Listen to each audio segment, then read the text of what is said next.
दोस्तों सब्सक्राइब कीजिए all hit exam channel को और बेल आइकन को प्रेस कीजिए जिससे आने वाली वीडियो की नोटिफिकेशन आपको सबसे पहले और लगातार मिलती रहे। दोस्तों बहुत बहुत स्वागत है एक बार फिर से आप सभी का हमारे इस चैनल में जिसका नाम है ऑल हिट एग्जाम। और मेरे प्यारे दोस्तों आज का हम लोगों का ये जो वीडियो होगा आपका यूपी टेट 2021-22 की परीक्षा के लिए।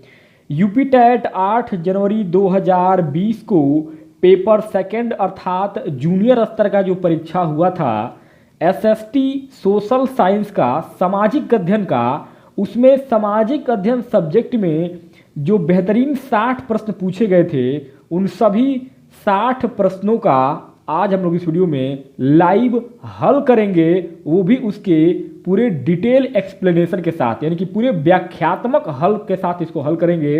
अर्थात पूरे 60 प्रश्नों को विस्तृत रूप से हल करेंगे। अगर आप इस वीडियो को एक बार पूरा देख लेते हैं तो ये मान के चलिए कि आपका जो है ये 60 प्रश्न आपके दिमाग में पूरी तरीके से बैठ जाएंगे, ये मेरा वादा है आपसे। तो दोस्तों स्टार्ट करते हैं बिना किसी देरी के आज के अपने इस बेहतरीन सेशन को।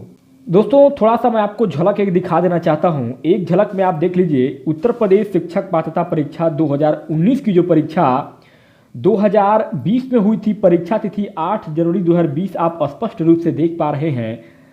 क्लास 6 to 8 यानी कि 6 से 8 तक के लिए सामाजिक अध्ययन का द्वितीय प्रश्न पत्र व्याख्यात्मक हल के साथ हम लोग पूरा आज का प्रश्न ये देखेंगे जिसमें पूरे 60 प्रश्न होंगे। दोस्तों पहला प्रश्न होगा आपके स्क्रीन पर, अधोलिखित में से किस लेखक की पुस्तक से कश्मीर के 12वीं शताब्दी ईस्वी के इतिहास का विवरण प्राप्त होता है। दोस्तों प्रश्न जो है वह हिंदी और अंग्रेजी दोनों भाषाओं में लिखा गया है। आपको जो भाषा आसान लगती हो उस भाषा में आप प्रश्न को समझ सकते हैं। दोस्तों फिलहाल इसमें मैं हिंदी भाषा में पढ़ा रहा हूं और आप अपने हिसाब से जो आपको अंग्रेजी में अच्छा लगता हो तो आप अंग्रेजी में समझिएगा और हिंदी में अच्छा लगता हो तो हिंदी में समझिएगा। तो दोस्तों ऑप्शन ए है जलहड़, option B Kalidas, option C कलहड़ और ऑप्शन डी विलहड़। तो दोस्तों इनमें से जो पुस्तक लिखा गया है वह हो जाएगा आपका ऑप्शन नंबर सी कलहड़ के द्वारा मेरे मित्रों, क्योंकि कश्मीरी कवि कलहड़ के द्वारा यह राज तरंगड़ी में कश्मीर के 12वीं शताब्दी ईस्वी के इतिहास का विवरण प्राप्त होता है। और यह संस्कृत साहित्य में ऐतिहासिक घटनाओं के क्रमबद्ध इतिहास लिखने का प्रथम प्रयास है और इसमें आदिकाल से लेकर के 1151 ईस्वी के आरंभ तक के कश्मीर में प्रत्येक शासक के काल की घटनाओं का क्रमानुसार विवरण दिया गया है मेरे मित्रों। तो ऑप्शन इसमें आपका सी जो है बिल्कुल राइट आंसर हो जाएगा।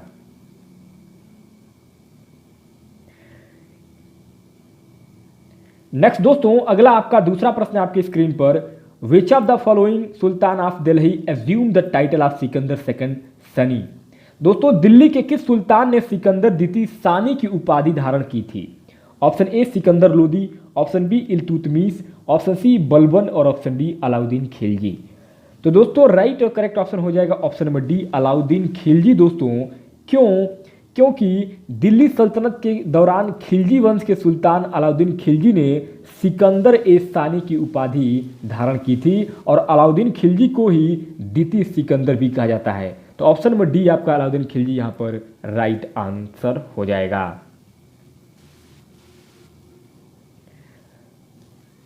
नेक्स्ट दोस्तों अगला तीसरा प्रश्न आपकी स्क्रीन पर है, मैच ऑफ द फॉलोइंग, यानी कि आपको सही सुमेलित करना है।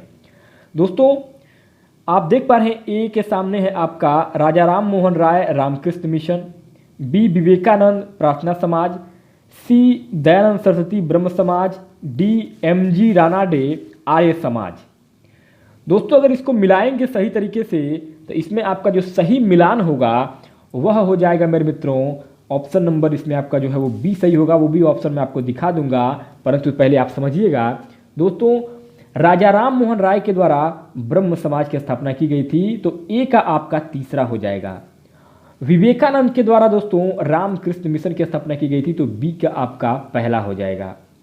और दयानंद सरस्वती के द्वारा आर्य समाज की स्थापना की गई थी, तो सी का हो जाएगा चौथा। और एमजी रानाडे के द्वारा किया गया था प्रार्थना समाज का, तो डी का हो जाएगा आपका दूसरा। तो दोस्तों इस प्रकार से आपका राइट आंसर हो जाएगा ऑप्शन नंबर बी।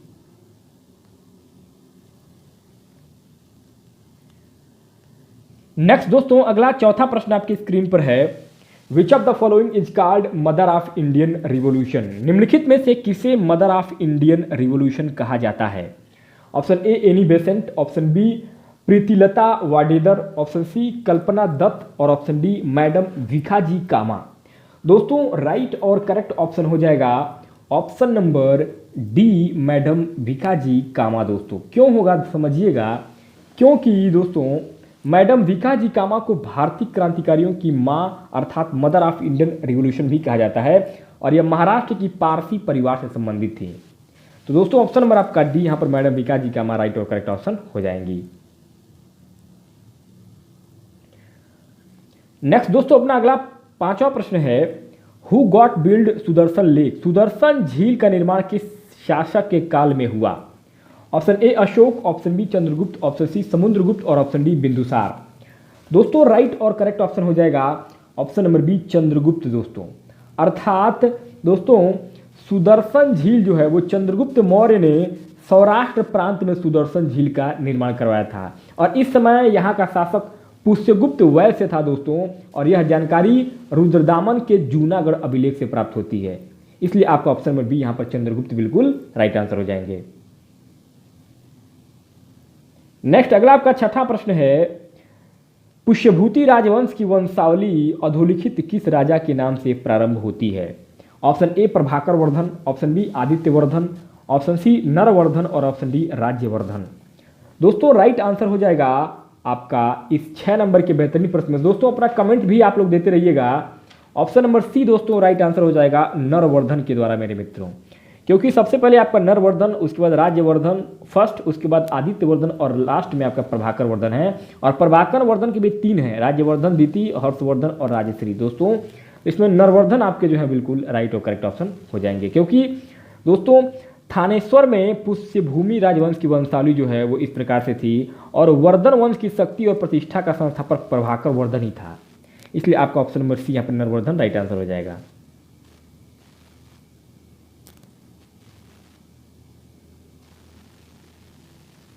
नेक्स्ट दोस्तों अपना अगला 7वां प्रश्न है, अधोलिखित में से कौन सी ताम्र पाषाणी ग्रामीण संस्कृति प्राचीनतम है? ऑप्शन ए जोरवे संस्कृति, ऑप्शन बी मालवा संस्कृति, ऑप्शन सी आहार संस्कृति और ऑप्शन डी कायथा संस्कृति। दोस्तों राइट और करेक्ट ऑप्शन हो जाएगा ऑप्शन नंबर सी आहार संस्कृति। दोस्तों क्योंकि पत्थर और तांबे के उपकरणों के प्रयोग के कारण कहलाने वाली ताम्र पाषाणी ग्रामीण संस्कृति का सबसे प्राचीनतम साक्ष्य दक्षिणी पूर्वी भारत में पाई गई आहार संस्कृति से ही प्राप्त होते हैं और यह 2600 से 1800 ईसा पूर्व के समय में दक्षिण पूर्व राजस्थान के क्षेत्र में फैली थी दोस्तों। इसलिए आपका ऑप्शन नंबर सी यहाँ पर आहार संस्कृति राइट और करेक्ट ऑप्शन हो जाएगा। अगला दोस्तों 8वां प्रश्न आपकी स्क्रीन पर कह रहा है, मौर्य साम्राज्य की स्थापना के पहले समस्त उत्तरी भारत विभक्त था अर्थात बटा हुआ था। ऑप्शन ए 20 राजतंत्र शासन में, ऑप्शन बी 16 महाजनपद व गणराज्यों में, सी 10 राजतंत्र शासन में और डी 2 शासन तंत्रों में। दोस्तों राइट और करेक्ट ऑप्शन हो जाएगा ऑप्शन नंबर बी 16 महाजनपद और गणराज्यों में। क्यों? क्योंकि मौर्य साम्राज्य के पहले उत्तर भारत 16 महाजनपदों में विभक्त था जिसमें 2 प्रकार के राज्य थे, राजतंत्र और गणतंत्र। इन महाजनपदों की जानकारी बौद्ध ग्रंथ के अगुंतय निकाय और जैन ग्रंथ के भगवती सूत्र से प्राप्त होती है दोस्तों। और इसमें जो प्रभावशाली राज्य थे उसमें मगध, वत्स, कौशल और अवंती जो है वो अत्यंत शक्तिशाली राज्य हुआ करते थे। तो ऑप्शन नंबर बी आपका यहाँ पर राइट आंसर हो जाएगा। नेक्स्ट अगला आपका 9वां प्रश्न है, आरामबाग अधोलिखित किस मुगल बादशाह ने बनवाया था? Option A Jahangir, option B Babur, option C Humayun और ऑप्शन डी अकबर। दोस्तों 9 नंबर के इस प्रश्न में आपका ऑप्शन नंबर बी बाबर यहाँ पर बिल्कुल राइट और करेक्ट ऑप्शन हो जाएगा, क्योंकि आगरा में आरामबाग का निर्माण मुगल बादशाह बाबर ने करवाया था और बाबर बगीचों का बहुत शौकीन भी था। इसलिए कश्मीर का निशात बाग, लाहौर का शालीमार, पानीपत का काबुली बाग मस्जिद और संभल की जामा मस्जिद, आगरा का मस्जिद अबुल बाकी द्वारा ये जो तैयार अयोध्या की बाबरी मस्जिद है, ये सब के सब जो है बाबर के काल में ही बनवाई गई थी। तो ऑप्शन में बी आपका बाबर यहाँ पर राइट आंसर हो जाएगा। अगला 10वां प्रश्न कह रहा है कि 1916 में भारत में होम रूल आंदोलन की शुरुआत किसने की थी? Option A GK Gokhale, option B Gandhi ji, option C BG Tilak और ऑप्शन डी लाला लाजपत राय। दोस्तों राइट और करेक्ट ऑप्शन हो जाएगा इस 10 नंबर के बेहतरीन प्रश्न में ऑप्शन नंबर सी बीजी तिलक अर्थात बाल गंगाधर तिलक। दोस्तों क्यों होगा? क्योंकि 1916 में भारत में होम रूल आंदोलन की शुरुआत बाल गंगाधर तिलक के द्वारा ही की गई थी और तिलक ने 16 अप्रैल 1916 में बेलगांव में हुए प्रांतीय सम्मेलन में होम रूल लीग के गठन की घोषणा की थी। तो ऑप्शन नंबर बी आपका यहां पर राइट आंसर हो जाएगा। अगला आपका 11वां प्रश्न कह रहा है पूर्ववर्ती नदी है। Option A Godavari, option B Sutlej, option C Ganga और ऑप्शन डी यमुना। अब दोस्तों समझिएगा पूर्ववर्ती नदी किसे कहते हैं। दोस्तों ऑप्शन नंबर बी आपका यहाँ पर सतलुज जो है वो आपका बिल्कुल राइट और करेक्ट ऑप्शन हो जाएगा। बट क्यों होगा समझिएगा। देखिए पूर्वानुवर्ती नदियां वे जलधाराएं हैं जो कि स्थल खंड में उत्थान होने पर भी अपने मार्ग को ही अपनाती हैं। सतलज एकमात्र पूर्ववर्ती नदी है जो हिमालय के तीनों श्रेणियों को अपरदित कर प्रवाहित होती है और यह चिनाब की सहायक नदी भी है और यह मानसरोवर झील के समीप स्थित राकस ताल झील से भी निकलती है दोस्तों। तो ऑप्शन नंबर बी आपका सतलुज यहां पर राइट आंसर हो जाएगा। अगला 12वां प्रश्न कह रहा है पृथ्वी के बाह्य परत को कहते हैं। Option A crust, option B स्थलमंडल, ऑप्शन सी जलमंडल और ऑप्शन डी क्षोभ मंडल। दोस्तों पृथ्वी के बाह्य परत को पपड़ी या क्रस्ट कहा जाता है। ऑप्शन नंबर ए आपका राइट और करेक्ट ऑप्शन हो जाएगा दोस्तों। क्योंकि समझिएगा देखिए पृथ्वी के आंतरिक संरचना को 3 भागों में बांटा गया है। पहला आपका जो है वो क्रस्ट है पपड़ी, दूसरा आपका मेटल है और तीसरा है आपका क्रूड जिसको क्रूड कहते हैं या क्रूड कहते हैं। तो इसमें आपका ऑप्शन नंबर ए पपड़ी क्रस्ट आपका राइट आंसर हो जाएगा। नेक्स्ट अगला आपका 13वां प्रश्न कह रहा है निम्नलिखित में से कौन सी गर्म धारा है। ऑप्शन ए क्यूरोशिया धारा, ऑप्शन बी कुराइल धारा, ऑप्शन सी कनारी धारा और ऑप्शन डी लैब्राडोर धारा। दोस्तों राइट और करेक्ट ऑप्शन हो जाएगा ऑप्शन नंबर ए क्यूरोशिया धारा दोस्तों, क्योंकि सागर तल की विशाल जलराशि को निश्चित दिशा में होने वाली सामान्य गति को ही महासागरीय धारा भी कहते हैं और इसमें दोस्तों आपका जो गर्म जल धारा होता है वह आपका गर्म धारा ये आपका क्यूरोशिया धारा कहलाता है। तो इसको ऑप्शन नंबर ए आपका यहाँ पर बिल्कुल राइट और करेक्ट ऑप्शन हो जाएगा। अगला आपका 14वां प्रश्न कह रहा है निम्नलिखित में से कौन सा परिवहन का सबसे सस्ता साधन है। ऑप्शन ए सड़क परिवहन, ऑप्शन बी वायु परिवहन, ऑप्शन सी जल परिवहन और ऑप्शन डी रेल परिवहन। दोस्तों राइट और करेक्ट ऑप्शन हो जाएगा ऑप्शन नंबर सी जल परिवहन सबसे सस्ता होता है दोस्तों, क्योंकि जल परिवहन अंतर्राष्ट्रीय व्यापार का सबसे सुगम और सस्ता माध्यम इसलिए होता है क्योंकि यह पत्तन अथवा बंदरगाह के द्वारा होता है। मतलब पत्तन और बंदरगाह के द्वारा यहाँ से यात्राएं की जाती हैं जो कि अपने पृष्ठ प्रदेशों से रेल मार्गों, सड़कों और अंततः स्थलीय जलमार्गों द्वारा जुड़ा हुआ होता है। कुछ प्रमुख पत्तन के अगर नाम बताऊं आपको, जैसे कि मान लीजिए सिंगापुर है, शंघाई है, कोच्चि है, कांडला है, ये सब के सब क्या है पत्तन है। तो ऑप्शन नंबर आपका सी यहाँ पर जल परिवहन सबसे सस्ता साधन होता है। अगला 15वां प्रश्न कह रहा है गोदावरी नदी निकलती है। दोस्तों ऑप्शन ए है अमरकंटक से, ऑप्शन बी महाबलेश्वर से, ऑप्शन सी नासिक से और ऑप्शन डी बैतूल से। तो दोस्तों गोदावरी नदी निकलती है नासिक से। ऑप्शन नंबर सी आपका नासिक यहाँ पर राइट और करेक्ट ऑप्शन हो जाएगा। क्यों? क्योंकि प्रायद्वीपीय भारत की सबसे लंबी नदी गोदावरी नदी है। इसका लगभग 1465 किलोमीटर की लंबाई में यह नदी है और पश्चिमी घाट की पहाड़ियों में स्थित त्रयंबकेश्वर जिसको कि नासिक भी कहते हैं इसका उद्गम स्थान है, यानी कि नासिक से निकला हुआ है ये गोदावरी नदी। ऑप्शन नंबर सी आपका नासिक यहाँ पर राइट आंसर हो जाएगा। अगला आपका 16वां प्रश्न कह रहा है कि स्वेज नहर जोड़ती है। ऑप्शन ए भूमध्य सागर लाल सागर, ऑप्शन बी भूमध्य सागर अरब सागर, ऑप्शन सी भूमध्य सागर अटलांटिक महासागर और ऑप्शन डी लाल सागर और अरब सागर। दोस्तों स्वेज नहर जोड़ती है भूमध्य सागर और लाल सागर को। ऑप्शन नंबर ए आपका राइट और करेक्ट ऑप्शन हो जाएगा, क्योंकि स्वेज नहर विश्व की सबसे बड़ी जहाजी अर्थात कृत्रिम नहर है जो भूमध्य सागर को लाल सागर से जोड़ती है। और इस नहर को बनाने में फ्रांसीसी इंजीनियर फर्डिनेंड द लेपेस की बहुत ही महत्वपूर्ण भूमिका थी, क्योंकि 1869 ईस्वी में तैयार यह नहर मिस्र की नील घाटी के निचले भाग में एवं सिंचाई प्रायद्वीप को पृथक करती है, यानी कि अलग करती है दोस्तों। इसलिए आपका ऑप्शन नंबर ए यहाँ पर भूमध्य सागर और लाल सागर राइट आंसर हो जाएगा।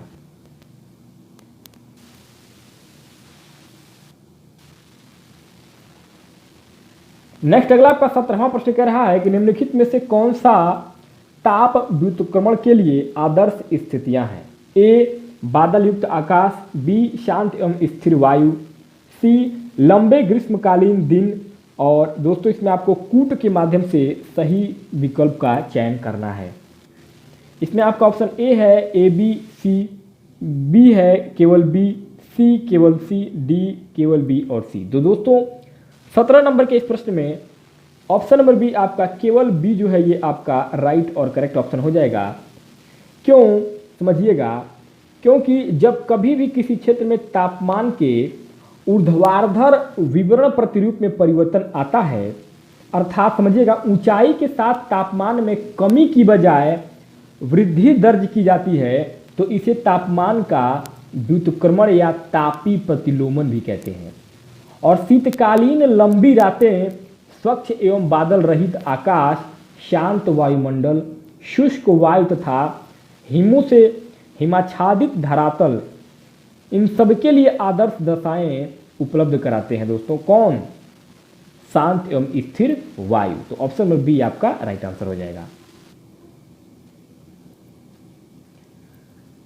अगला आपका 18वां प्रश्न कह रहा है मेघालय का पठार विस्तार है। ऑप्शन ए प्रायद्वीपीय पठार, ऑप्शन बी तिब्बत का पठार, ऑप्शन सी हिमालय और ऑप्शन डी अरावली। दोस्तों राइट और करेक्ट ऑप्शन हो जाएगा ऑप्शन नंबर ए प्रायद्वीपीय पठार, क्योंकि मेघालय का पठार प्रायद्वीपीय पठार का एक भाग है। प्रायद्वीपीय पठार प्राचीन गोंडवाना भूमि का ही एक हिस्सा या टुकड़ा है और यह त्रिभुजाकार आकृति में है दोस्तों। इसलिए आपका ऑप्शन नंबर ए यहाँ पर प्रायद्वीपीय पठार राइट आंसर हो जाएगा। अगला आपका 19वां प्रश्न पूछ रहा है निम्नलिखित में से कौन सा अपरदन अभिकर्ता बालुका स्तूपों बालू टिब्बा के निर्माण के लिए उत्तरदायी है? ऑप्शन ए पवन, ऑप्शन बी नदी, ऑप्शन सी हिम नदी और ऑप्शन डी भूमिगत जल। दोस्तों ऑप्शन नंबर ए आपका पवन यहाँ पर वाइंड बिल्कुल राइट और करेक्ट ऑप्शन हो जाएगा, क्योंकि शुष्क और अर्ध शुष्क मरुस्थलीय भागों में पवन ही अपरदन का सबसे शक्तिशाली साधन होता है और पवन के द्वारा ही अपरदन, अपघर्षण, सन्निघर्षण तथा अपवहन के रूप में किया जाता है दोस्तों। तो ऑप्शन नंबर आपका यहाँ पर ए पवन बिल्कुल राइट और करेक्ट ऑप्शन हो जाएगा। अगला आपका 20वां प्रश्न कह रहा है निम्नलिखित में से कौन सी पृथ्वी के वायुमंडल की सबसे निचली परत है? ऑप्शन ए तापमंडल, ऑप्शन बी क्षोभ मंडल, ऑप्शन सी मध्यमंडल और ऑप्शन डी समताप मंडल। दोस्तों ऑप्शन नंबर बी आपका क्षोभ मंडल यहाँ पर बिल्कुल राइट और करेक्ट ऑप्शन हो जाएगा, क्योंकि वायुमंडल अलग अलग घनत्व तथा तापमान वाली विभिन्न परतों का बना होता है और इसका विस्तार लगभग 1000 किलोमीटर की ऊंचाई तक पाया जाता है और इसे 5 विभिन्न स्तरों में बांटा गया है, जिसमें सबसे पहला भाग आपका क्षोभ मंडल होता है, दूसरा समताप मंडल, तीसरा मध्यमंडल, चौथा आयन मंडल और पांचवा और आखिरी होता है आपका वायुमंडल दोस्तों। तो ऑप्शन नंबर बी आपका यहाँ पर सबसे निचले जो परत होते हैं उसको क्षोभ मंडल कहते हैं। ऑप्शन नंबर बी आपका राइट और करेक्ट ऑप्शन हो जाएगा। अगला आपका 21वां प्रश्न कह रहा है हमारे संविधान में मूल कर्तव्य कब लाया गया था? ऑप्शन ए 1979 में, ऑप्शन बी 1976 में, ऑप्शन सी 1977 में और ऑप्शन डी 1978 में। दोस्तों राइट और करेक्ट ऑप्शन हो जाएगा ऑप्शन नंबर बी 1976 में हमारे संविधान में सरदार स्वर्ण सिंह समिति की सिफारिश के बाद 42वें संविधान संशोधन अधिनियम में 1976 द्वारा भाग 4 क या 4A और अनुच्छेद 51A को जोड़कर कुल 10 मौलिक कर्तव्यों को शामिल किया गया था दोस्तों। तो ऑप्शन नंबर बी आपका 1976 यहां पर राइट आंसर हो जाएगा। अगला आपका 22वां प्रश्न कह रहा है सर्वप्रथम पंचायती राज का गठन किस वर्ष हुआ? Option A 1987, option B 1972, option C 1968 और ऑप्शन डी 1959। तो दोस्तों ऑप्शन नंबर डी आपका 1959 यहां पर राइट आंसर हो जाएगा 1959। क्यों? क्योंकि सबसे पहले पंचायती राज की शुरुआत 2 अक्टूबर 1959 को तत्कालीन प्रधानमंत्री जवाहरलाल नेहरू ने राजस्थान के नागौर जिले से शुरुआत किया था। वहीं पंचायती राज संस्थाओं को संवैधानिक दर्जा 73वें संविधान संशोधन के द्वारा प्रदान किया गया था दोस्तों। तो ऑप्शन नंबर डी आपका 1959 यहां पर राइट आंसर हो जाएगा। अगला आपका 23वां प्रश्न कह रहा है कि निम्नलिखित में से कौन सा संविधान के 73वें संशोधन में सम्मिलित है? ए जिला पंचायत, बी क्षेत्र पंचायत, सी ग्राम पंचायत और डी नगर निगम। दोस्तों इसमें आपको कूट के माध्यम से बताना है। दोस्तों इसमें कूट में जो आपका सबसे सही विकल्प होगा वह हो जाएगा ऑप्शन नंबर डी दोस्तों, ए बी और सी, अर्थात जिला पंचायत, क्षेत्र पंचायत और ग्राम पंचायत। क्योंकि ध्यान दीजिएगा 73वें संविधान संशोधन अधिनियम 1992 में पंचायती राज संस्थाओं को संवैधानिक दर्जा प्रदान करने से संबंधित है और इसमें पंचायती राज संस्थाओं में जिला पंचायत, क्षेत्र पंचायत और ग्राम पंचायत को शामिल किया गया था। तो ऑप्शन नंबर आपका यहाँ पर जो है डी बिल्कुल राइट और करेक्ट ऑप्शन हो जाएगा, ऑप्शन नंबर डी।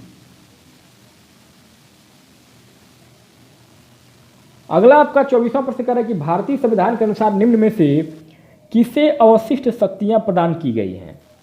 ए स्थानीय निकायों को, बी राज्यों को, सी केंद्र को और डी राज्य तथा केंद्र को। दोस्तों भारतीय संविधान के अनुसार अवशिष्ट शक्तियां केंद्र को प्रदान की गई हैं। ऑप्शन नंबर सी आपका सेंटर, यहां केंद्र बिल्कुल राइट और करेक्ट ऑप्शन हो जाएगा।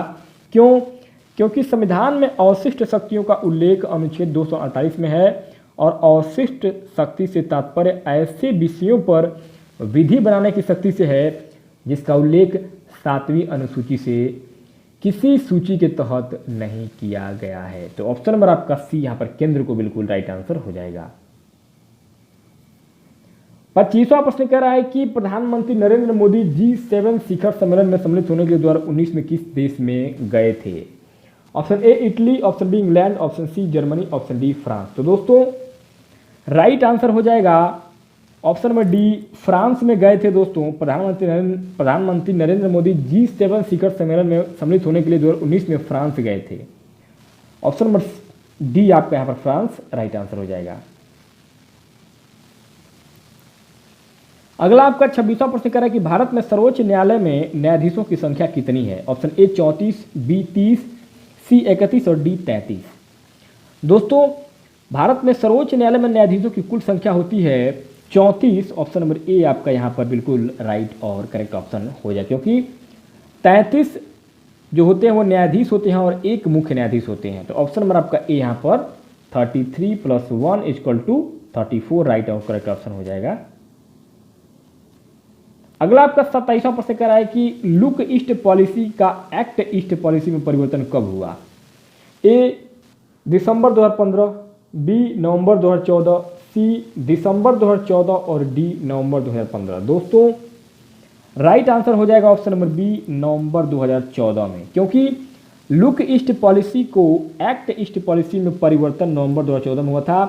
भारत की पूर्व की ओर देखो नीति लुक ईस्ट पॉलिसी वर्ष 1991 में पूर्व प्रधानमंत्री श्री नरसिम्हा राव के द्वारा स्टार्ट किया गया था और इस नीति का मुख्य उद्देश्य पड़ोसी देशों से ध्यान हटा करके उभरते हुए दक्षिणी एवं पूर्व एशियाई राष्ट्रों की ओर करना था। ऑप्शन नंबर आपका बी यहां पर बिल्कुल राइट आंसर हो जाएगा। अगला आपका 28वां प्रश्न कह रहा है उत्तर प्रदेश जमींदारी उन्मूलन और भूमि सुधार अधिनियम 1950 अंतर्निहित है। ऑप्शन ए 12वीं अनुसूची में, बी 9वीं अनुसूची में, सी 10वीं अनुसूची में और डी 11वीं अनुसूची में। दोस्तों राइट और करेक्ट ऑप्शन हो जाएगा ऑप्शन नंबर बी 9वीं अनुसूची में, क्योंकि भारतीय संविधान में वर्तमान में 12 अनुसूचियां हैं और 9वीं अनुसूची में उत्तर प्रदेश जमींदारी उन्मूलन और भूमि सुधार अधिनियम 1950 अंतर्निहित है और यह अनुसूची प्रथम संविधान संशोधन अधिनियम 1951 के द्वारा जोड़ा गया था दोस्तों। तो ऑप्शन नंबर बी आपका 9वीं अनुसूची राइट आंसर हो जाएगा। अगला आपका 29वां प्रश्न पूछ रहा है, संविधान सभा का संवैधानिक सलाहकार कौन था? Option A doctor B N. Rao, option B doctor Rajendra Prasad, option C K Subba Rao और ऑप्शन डी के.एम. मुंशी। दोस्तों राइट आंसर हो जाएगा option number A doctor B N. Rao दोस्तों, क्योंकि 11 दिसंबर 1946 को संविधान सभा का संवैधानिक सलाहकार डॉक्टर बी.एन. राव को नियुक्त किया गया था, जबकि डॉक्टर राजेंद्र प्रसाद अस्थायी अध्यक्ष नियुक्त हुए थे। के.एम. मुंशी संविधान की प्रारूप समिति के सदस्यों में शामिल थे और प्रारूप समिति के अध्यक्ष डॉक्टर भीमराव अंबेडकर थे। तो ऑप्शन नंबर आपका यहाँ पर ए डॉक्टर बी.एन. राव राइट और करेक्ट ऑप्शन हो जाएंगे। अगला दोस्तों 30वां प्रश्न कह रहा है कि भारतीय संसद की सबसे बड़ी समिति कौन सी है? ऑप्शन ए है प्राक्कलन समिति, ऑप्शन बी सार्वजनिक उपक्रम समिति, ऑप्शन सी लोक लेखा समिति और ऑप्शन डी कार्य मंत्रणा समिति।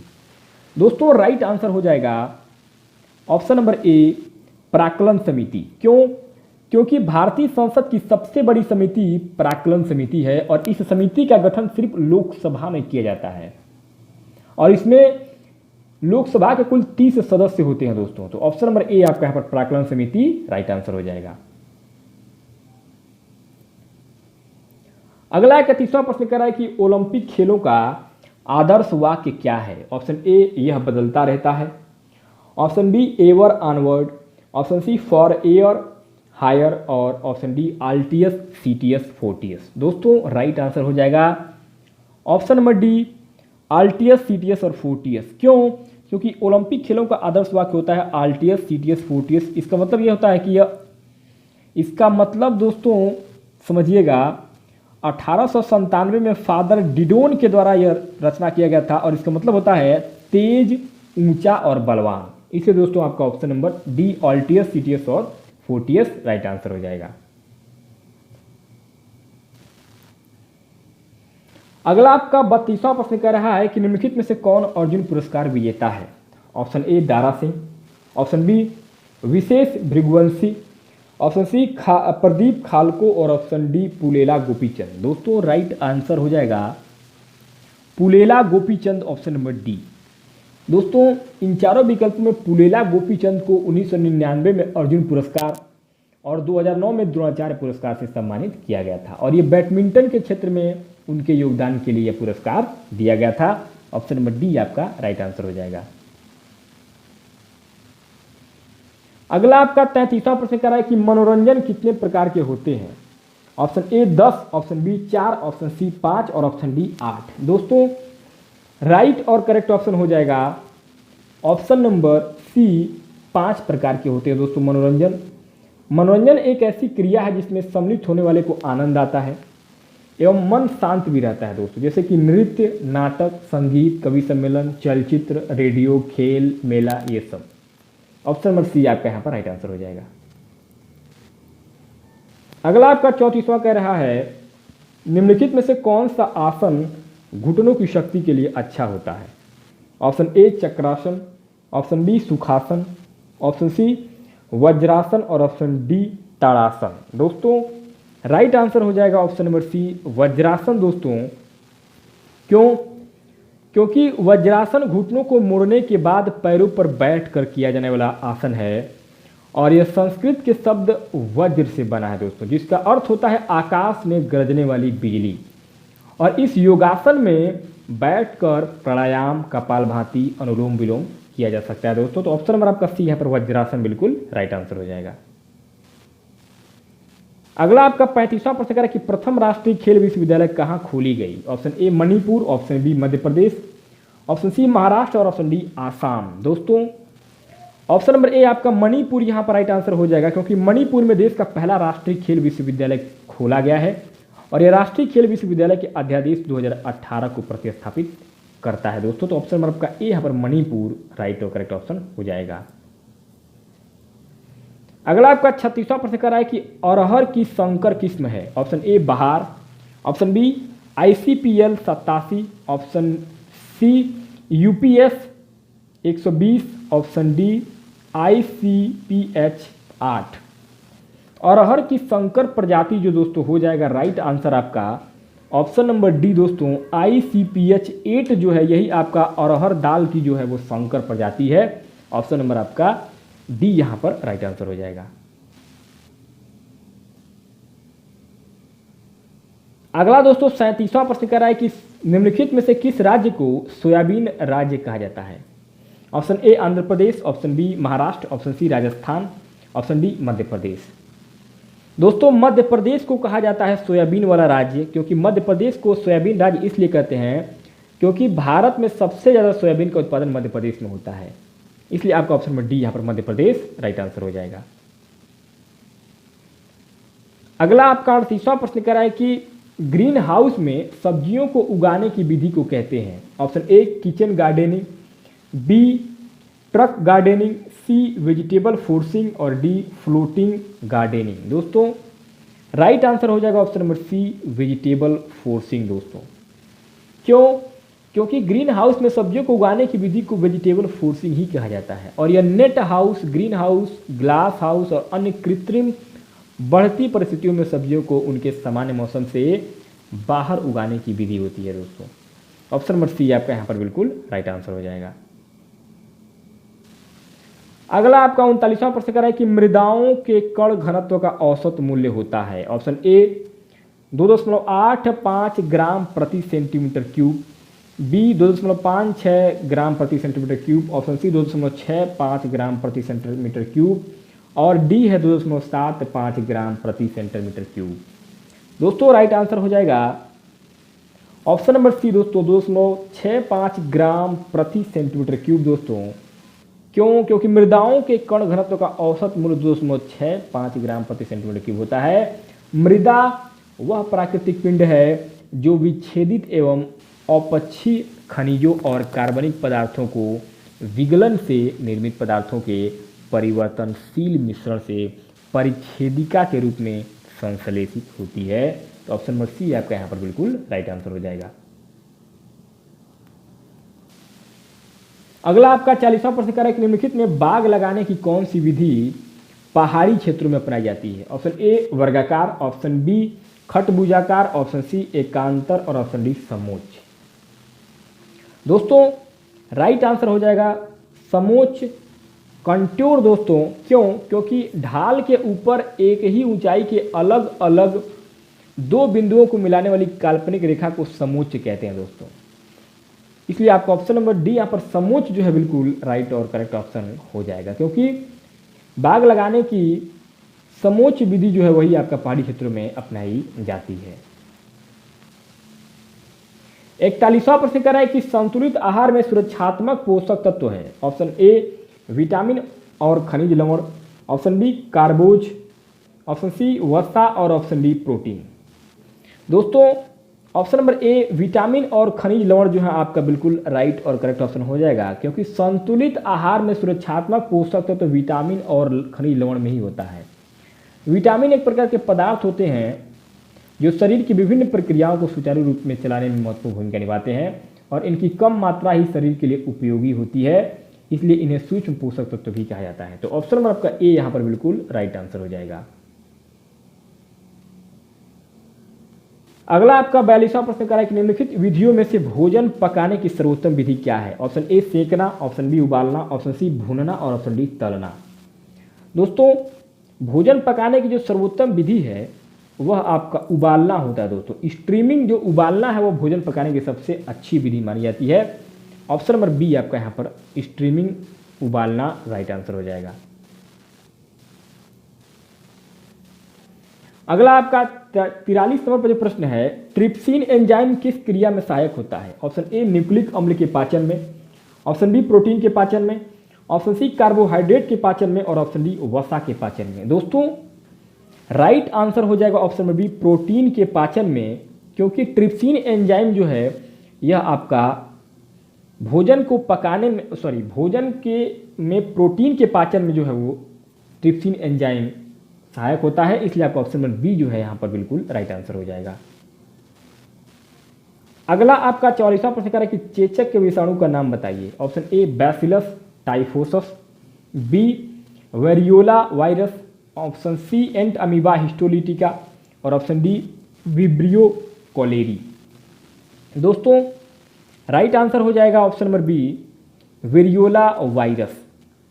क्यों? क्योंकि चेचक एक वायरस जनित रोग है। यह रोग वेरियोला विषाणु द्वारा फैलता है। इसका प्रयोग संपूर्ण शरीर पर होता है, इसलिए आपका ऑप्शन नंबर बी यहां पर वेरियोला वायरस आपका राइट आंसर हो जाएगा।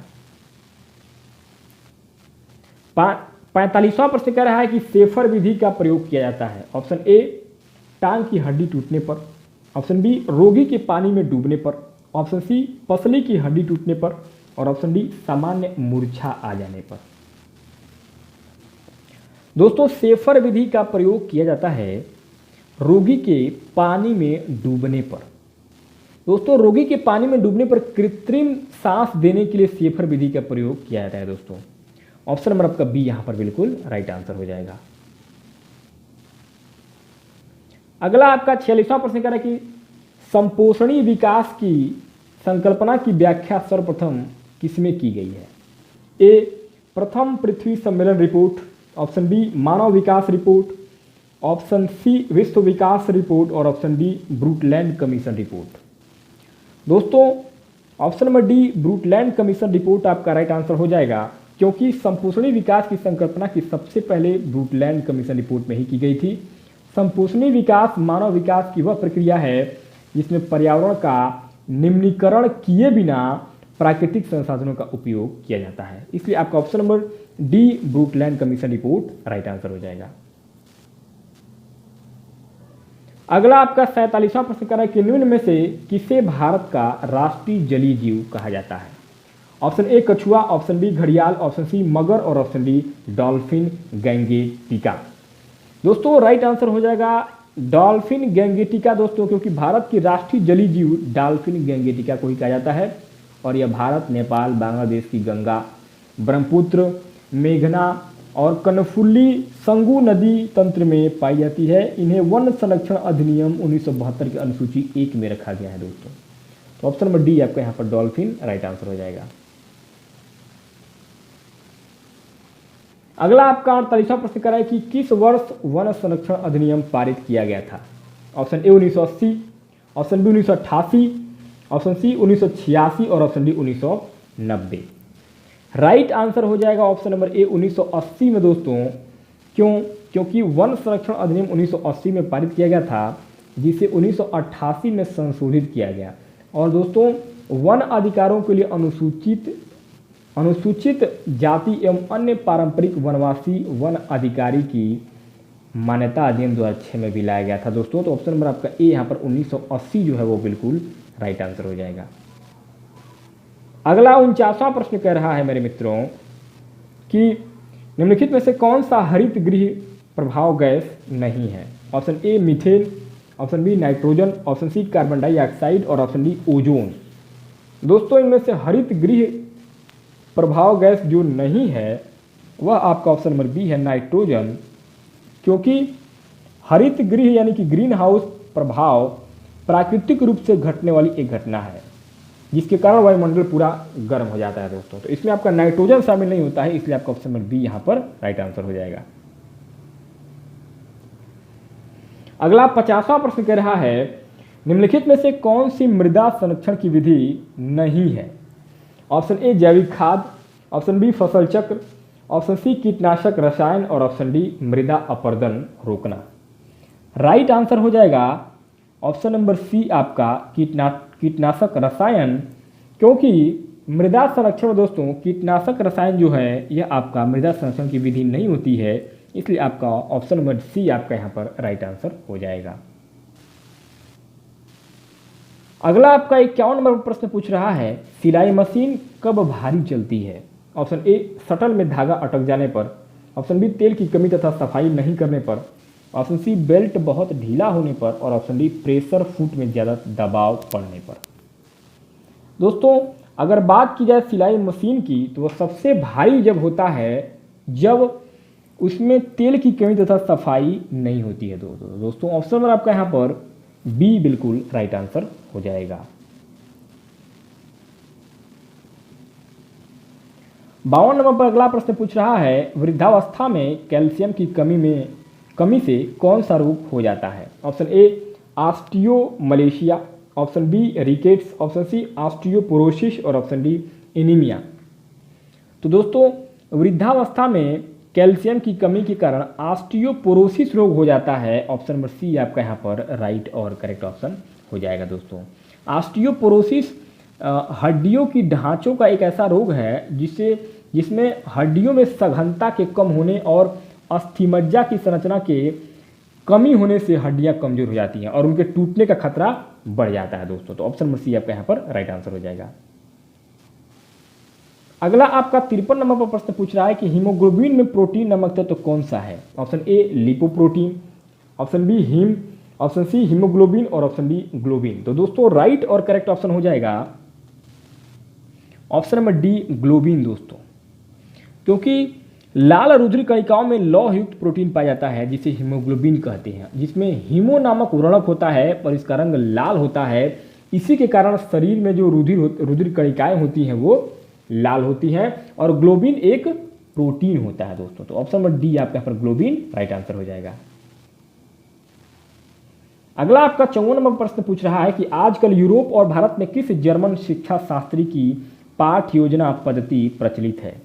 Option A Herbert, option B Froebel, option C Montessori और ऑप्शन डी डाल्टन। दोस्तों राइट और करेक्ट ऑप्शन हो जाएगा ऑप्शन नंबर ए हर्बर्ट, क्योंकि आजकल यूरोप और भारत में हर्बर्ट नामक जर्मन शिक्षा शास्त्री की पाठ्य योजना पद्धति प्रचलित है। हर्बर्टी पाठ्य योजना अबोधात्मक जन सिद्धांत पर आधारित होता है जिसमें विद्यार्थियों को कोरा कागज माना जाता है और सारा ज्ञान बाहर से दिया जाता है। दोस्तों इसलिए आपका ऑप्शन नंबर ए आपका यहाँ पर हर्बर्ट राइट आंसर हो जाएंगे। 55 नंबर पर अगला प्रश्न करें कि योजना विधि आधारित है। ऑप्शन ए इनमें से कोई नहीं, ऑप्शन बी करके सीखने पर, ऑप्शन बी सुनने पर और ऑप्शन डी देखने पर।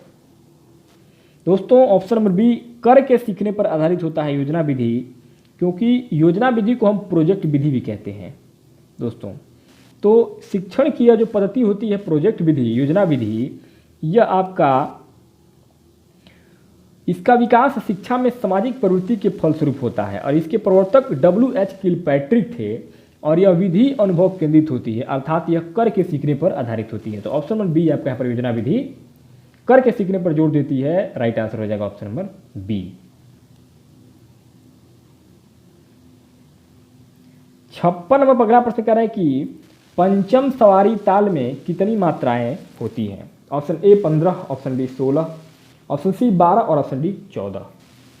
तो दोस्तों राइट आंसर हो जाएगा पंचम सवारी ताल में मात्राओं की संख्या 15 होती है। दोस्तों जिसमें पंचम सवारी ताल एक प्रकार का मशहूर ताल है जिसका वादन अधिक होता है और इस ताल में 15 मात्राएं होती हैं। इस ताल को कथक नृत्य के साथ बजाया जाता है। दोस्तों तो ऑप्शन नंबर ए आपका 15 यहाँ पर राइट आंसर हो जाएगा।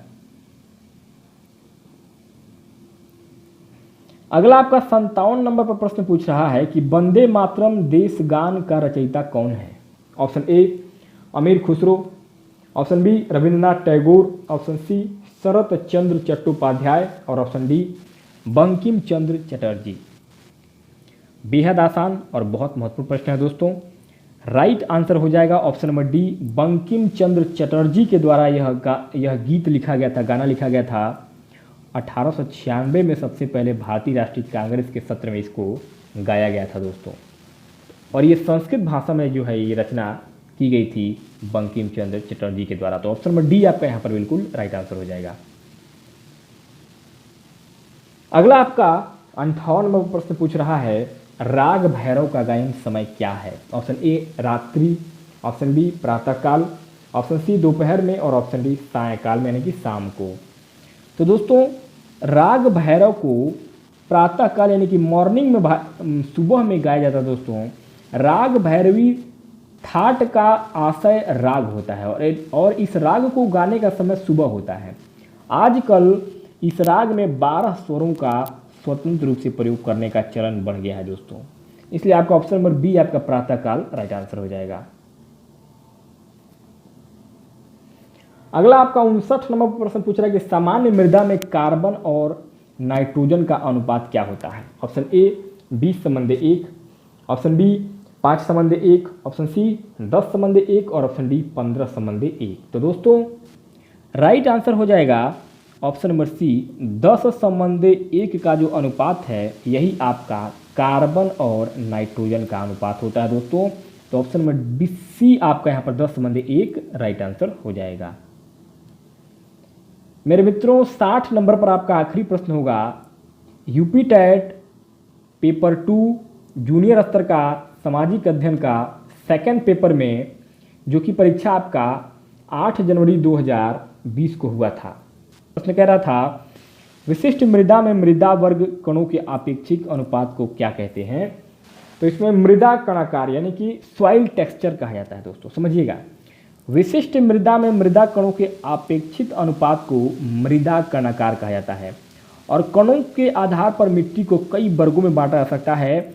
मिट्टी के किसी नमूने में उपस्थित विभिन्न खनिज कणों के आकार को आधार बनाकर यह वर्गीकरण किया जाता है और मिट्टी के मुख्य घटक होते हैं महीन पीसे हुए सैल, कण, मृतिका, जैविक पदार्थ, ये सभी होते हैं दोस्तों। तो ऑप्शन नंबर आपका डी यहाँ पर सॉइल टेक्सचर या मृदा कणाकार राइट और करेक्ट ऑप्शन हो जाएगा।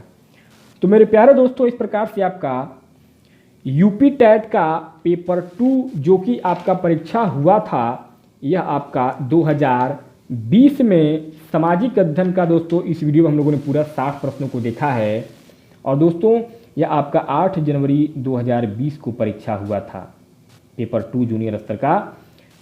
इस प्रकार से इस वीडियो को अगर आप लोगों को अच्छा लगा हो तो वीडियो को आप लोग अपने दोस्तों को शेयर करिएगा और वीडियो बहुत अच्छा लगा हो तो चैनल को सब्सक्राइब कर लीजिएगा, क्योंकि हमारे इस ऑल हिट एग्जाम चैनल पर आपका सभी प्रकार के टेट परीक्षाओं की तैयारी लगातार हमेशा हर समय कराई जाती रहती है दोस्तों। बहुत बहुत धन्यवाद हमारे साथ बने रहने के लिए।